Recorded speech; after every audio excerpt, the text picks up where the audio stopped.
आकरान्तरस्य महाशक्त्या धन्यः सः पूर्णिमायां वृकः भवति.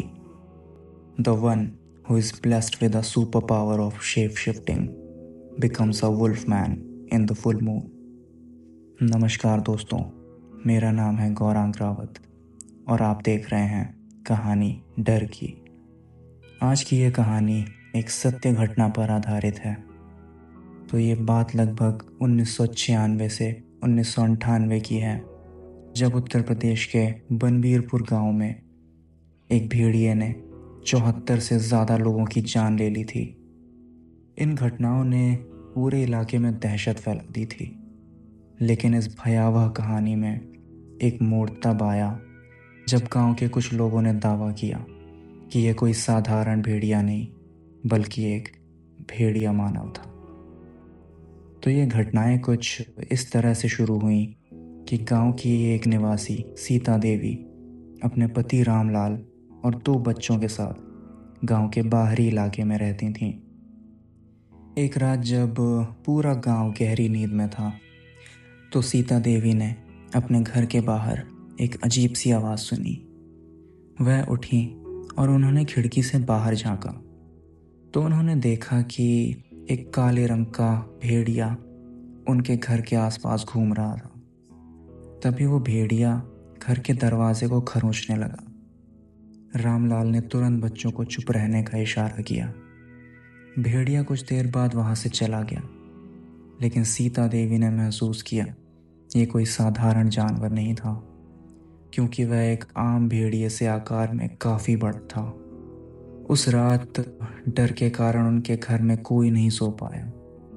तो अगली रात को गांव का ही एक लड़का जिसका नाम विक्रम था, वो बड़े ही रहस्यमय तरीके से अपने घर से गायब हो गया.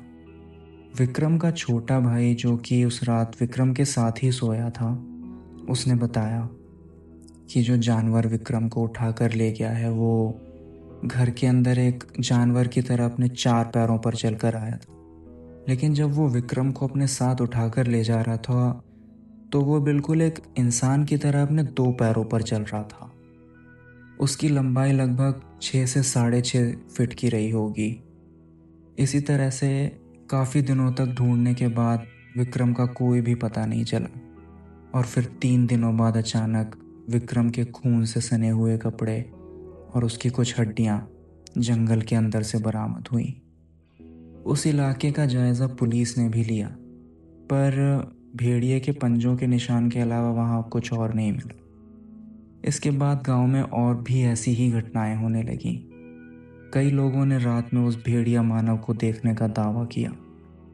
लोगों के गायब होने और मारे जाने की घटनाएं जंगल में होती ही रहती थीं. इसलिए कई लोग कहते थे कि वह भेड़िया सिर्फ शिकार नहीं कर रहा है, बल्कि वह हमें जंगल से भगाने की कोशिश कर रहा है. फिर गांव वाले जंगल के आसपास जाने से भी डरने लगे थे. अब सूरज ढलने के बाद कोई भी इंसान घर से बाहर नहीं निकलता.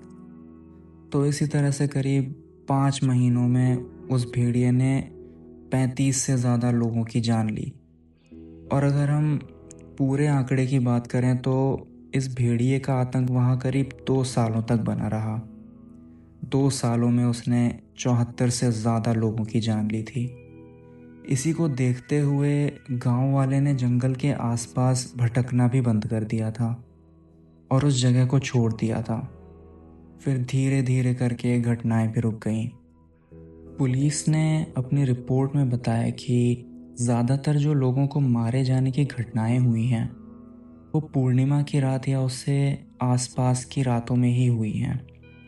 इस घटना को कई लोगों ने मास हिस्टीरिया का नाम दिया, तो कुछ लोगों ने इसको गांव वालों का भ्रम बताया और कुछ लोग ऐसे भी थे जिन्होंने गांव वालों की भेड़िया मानव की बात को सच माना. पर सच क्या था ये कभी भी सामने नहीं आया. और कौन जाने कि वो भेड़िया मानव अब भी उस जंगल के अंदर घात लगाए बैठा हो. तो दोस्तों, इस कहानी में इतना ही. आशा करता हूँ आपको ये कहानी पसंद आई होगी. अगर आपके पास भी ऐसी ही कोई कहानियाँ हैं जो आप हमारे साथ शेयर करना चाहते हैं तो आप हमें मेल या व्हाट्सएप कर सकते हैं. मैं डिटेल्स वीडियो के डिस्क्रिप्शन में दे दूँगा। इसी के साथ मुझे आज्ञा दीजिए। हम फिर लौटेंगे लेकर एक कहानी डर की।